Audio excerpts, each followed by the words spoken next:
প্রিয় সংবাদকর্মী ভাই ও বোনেরা, আসসালামু আলাইকুম।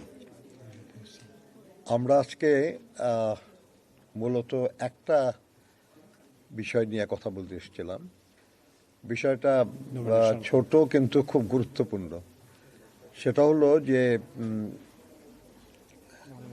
আরপিওতে না থাকা সত্ত্বেও মনোনয়নপত্র যেটা জমা দিতে হয়, সেই মনোনয়নপত্রটা তার প্রত্যেকটা কলাম এটা পূরণ করতে হয়। সেখানে একটা জায়গায় বলা আছে যে সন্তানেরও আয়করের হিসাব দিতে হবে, কিন্তু আরপিওতে বলা আছে এবং আমরা সবাই জানি যে প্রার্থীর উপর নির্ভরশীল যারা, তাদের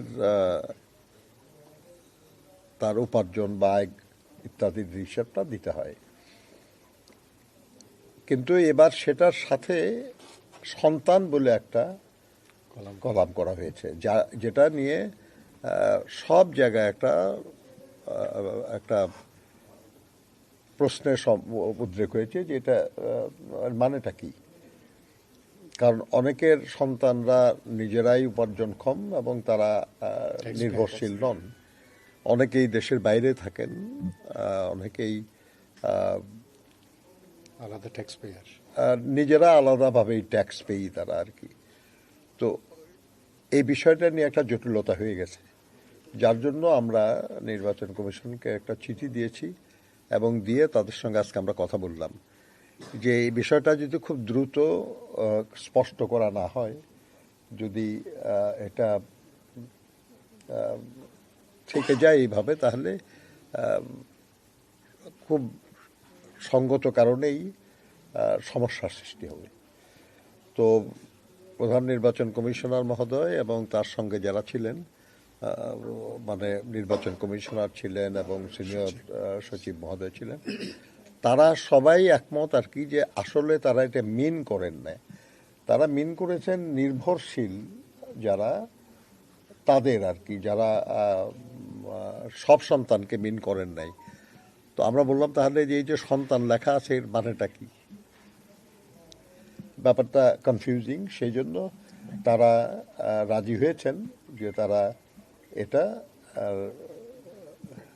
ব্যাখ্যা দেবেন এবং এটা সবাইকে জানিয়ে দেবেন যে এই সন্তান শব্দটার অর্থ হলো নির্ভরশীল সন্তান। তো সেটা হলে আমরা মনে করি যে সমস্যা দূর হয়ে যায় আর কি। তো এটা আমাদের দলের প্রার্থীদের জন্য না, যত প্রার্থী আছেন, অন্যান্য দলের প্রার্থী যারা আছেন তাদের জন্য এবং ইন্ডিপেন্ডেন্ট প্রার্থী যারা, তাদের জন্য এটা কার্যকর হবে। অর্থাৎ সবার জন্যই আমরা মনে করি এটা উপকার হলো আর কি। এটাই মূলত আজকে আলোচনার বিষয়বস্তু ছিল। আর এমনি কথায় কথা আমরা আলোচনা করেছিলাম সোশ্যাল মিডিয়ায় এআই এর ব্যবহারের মানে সমস্যাটা নিয়ে, যে টেকনোলজি কল্যাণকর এবং উন্নয়নের জন্য বলেন, সমৃদ্ধির জন্য বলেন, সব কিছুতেই টেকনোলজি গুরুত্বপূর্ণ এবং প্রয়োজনও। কিন্তু এর অপব্যবহার এটা সমাজ এবং সভ্যতা বা উন্নয়ন সব কিছুর জন্য ক্ষতির কারণ। কাজেই যদি এআই বা টেকনোলজির অন্যান্য মাধ্যম ব্যবহার করে যদি কেউ অপপ্রচার করে কিংবা যদি কেউ মানহানিকর কিছু করে, তাহলে এই ব্যাপারে নির্বাচন কমিশন যেন শক্ত ভূমিকা নেয়, সেটার জন্য আমরা বলেছি। নির্বাচন কমিশনের একটা অফিস আছে, তারা এটা দেখাশোনা করে এবং বাংলাদেশের বিভিন্ন প্রতিষ্ঠানেরও, সরকারি প্রতিষ্ঠানগুলি, তাদেরও নিজস্ব মেকানিজম আছে। তারা সবাই মিলে এ ব্যাপারটা খেয়াল রাখবেন এবং আরও সক্রিয় হবেন তারা বলেছেন। আমরা তাদেরকে এটাও অনুরোধ করেছি যে এটা বন্ধ করার যে প্রক্রিয়া, সেই প্রক্রিয়াটা একটু সময় সাপেক্ষ, কিন্তু আপনারা যদি খুব দ্রুত ফ্যাক্ট চেক করে যদি এটাকে ফেক চিহ্নিত করেন, তাহলে আপনার এই নিয়ে নেতিবাচক প্রচারণাটা কম ক্ষতিকারক হবে। তো এটাও তারা বিবেচনার আশ্বাস দিয়েছেন আমাদের। আমরা মনে করি যে যারা এসব কাজ করে তারা তো আমাদের সবার জন্যই ক্ষতিকারক মানুষ, কিন্তু তারপরেও যা হয় আর কি, যে কেউ নিজের পক্ষে বেশি বলার না থাকলে অন্যের বিপক্ষে বলে নিজের ভালো করার চিন্তা করে অনেকেই আর কি, যদিও হয় না সেটা, কিন্তু চেষ্টা করে অনেকেই। এটা অনুরোধ করা, তাদেরকে বুঝায়া বলা, এগুলোই ভদ্রসম্মত কাজ। কিন্তু শুধু ভদ্রসম্মত কাজে তো হয় না, সেই জন্য যাতে তাদের বিরুদ্ধে আইনানুগ ব্যবস্থা নেওয়া হয় সে অনুরোধটা আমরা করেছি। ধন্যবাদ। তফসিল সংশোধন কিংবা এই ধরনের কোনো বিষয় না, এ ব্যাপারে আমরা কোনো আলোচনা করি নাই। তফসিলে মানে মনোনয়ন ফর্ম জমা দেওয়ার সময় বাড়ানোর এ ব্যাপারে আমরা আমাদের দলের কোনো সিদ্ধান্ত নাই, বা এই ব্যাপারে আমাদের আলোচনার কোনো ম্যান্ডেট ছিল না, আজ আমরা করি নাই। জামাত 3 তারিখ সমাবেশ করছে, ওইটা নিয়ে আপনারা কোনো আলোচনা করেছেন কিনা? কিসের? জামাত ইসলাম 3 তারিখে সমাবেশ করছে, ওই বিষয় নিয়ে আপনারা কোনো আলোচনা করছেন কিনা? জামাত ইসলাম 3 তারিখে একটা সমাবেশ ডাক দিয়েছে, কিনা বা এই ধরনের কোনো সমাবেশ করা যায় কিনা? হ্যাঁ, আমি জানি, এই নিয়ে আমরা কোনো আলোচনা করি নাই। তবে আমার জানা মতে, আমি একজন রাজনৈতিক কর্মী হিসেবে আমি যেটা বুঝি, যে নির্বাচনী প্রচারণা এখন বন্ধ, কিন্তু যে কোনো রাজনৈতিক সংগঠনের সাংগঠনিক কার্যক্রম কিন্তু বন্ধ নাই। ওনারা যা করবেন সেটা নির্বাচনী আচরণ বিধির ভঙ্গে হয় কিনা, এটা তারা ইলেকশন কমিশন বুঝবে আর তারা বুঝবে। ধন্যবাদ।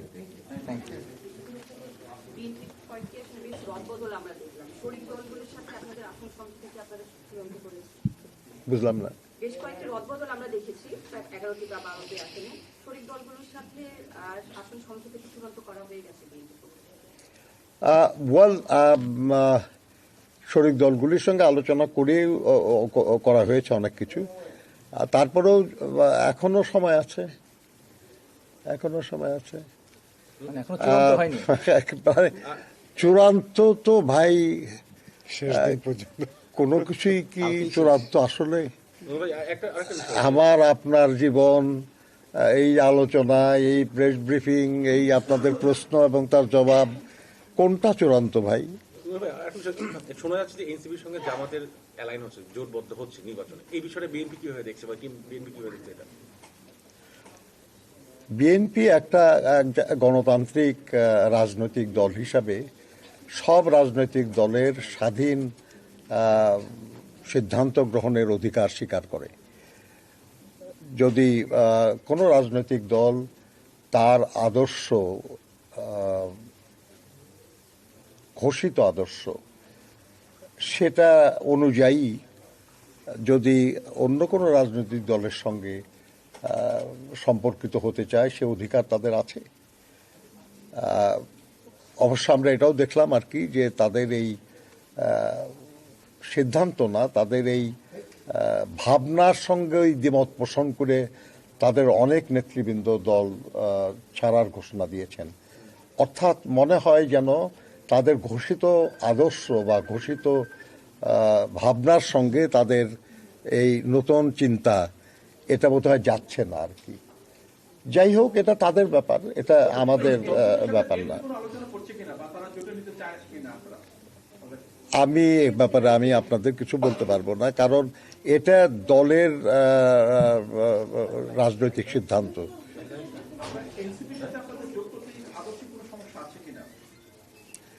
না, আদর্শ সমস্যা কি আছে? বা এক নম্বর হলো যে আমরা মনে করি যে আমরা সবাই দেশপ্রেমিক রাজনৈতিক দল, আমরা বিশ্বাস করি গণতন্ত্রে, আমরা বিশ্বাস করি দেশের উন্নয়নে। তবে সব ব্যাপারেই যদি একমত হতাম আমরা, তাহলে তো এক দল করতাম, তাহলে তো আলাদা দল থাকতাম না আমরা। Thank you. মানে এনসিপির সঙ্গে জামাত যে মানে জোটবদ্ধ হচ্ছে, মানে আমি যেটা জানতে চাচ্ছি যে মানে তরুণ নির্ভর একটি দল জামাতের সঙ্গে যুক্ত হচ্ছে, মানে তাদেরকে স্বতন্ত্রভাবে ভোট করা, মানে তাদের আলাদাভাবে ভোট করা দল হিসাবে এনসিপি, ঠিক আছে, সেটা ঠিক হতো কিনা আপনি কি মনে করছেন? আমি কিছু মনে করছি না, আচ্ছা একটা জিনিস তো জানতে কারণ আমার মনে করায় কিছু আসে যায় না, কারণ আমি এনসিপিরও নীতি নির্ধারণ করি না, আমি জামাতেরও নীতি নির্ধারণ করি না। একটু বিষয়তে যেমন আপনাদের ভারপ্রাপ্ত চেয়ারম্যান সাহেব সর্বসম্মতি ইলেকশন করছেন নাকি বগুড়া থেকে? নাকি দুই জায়গায়? বগুড়ায় যে করছেন এটা আমি নিশ্চিত, ঢাকায় করছেন কিনা এটা আপনারা আমাদের দলের পক্ষ থেকে যখন জানানো হবে তখন জানবেন। একটা প্রশ্ন করি লাস্ট, সেটা হচ্ছে যে আপনাদের অনেক নতুন নতুন জয়েন করেই আপনাদের মনোনয়ন পেয়ে যাচ্ছেন, সেই আসনগুলোতে ত্যাগী অনেক নেতারা মনোনয়ন পাচ্ছেন না, এই ধরনের জায়গায় বিক্ষোভ হচ্ছে, এই বিষয়টাকে আপনারা কিভাবে মূল্যায়ন করেন? আমাদের ত্যাগী নেতারা ভাই, আমি তো দলের, আমিও প্রথম থেকেই আসি দলে, অন্তত আমি নিজেকে ত্যাগী বলেই দাবি করি আর কি, কিন্তু আমি তো নমিনেশনে চাই নাই কখন।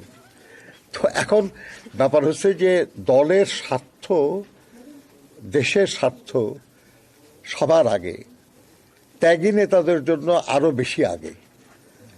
যদি এমন কাউকে মনোনয়ন দিয়ে দলের এবং দেশের স্বার্থ অধিক রক্ষিত হয়, তাহলে সবচেয়ে ত্যাগী নেতারাই সবার আগে সেটাকে স্বাগত জানায়। Thank you.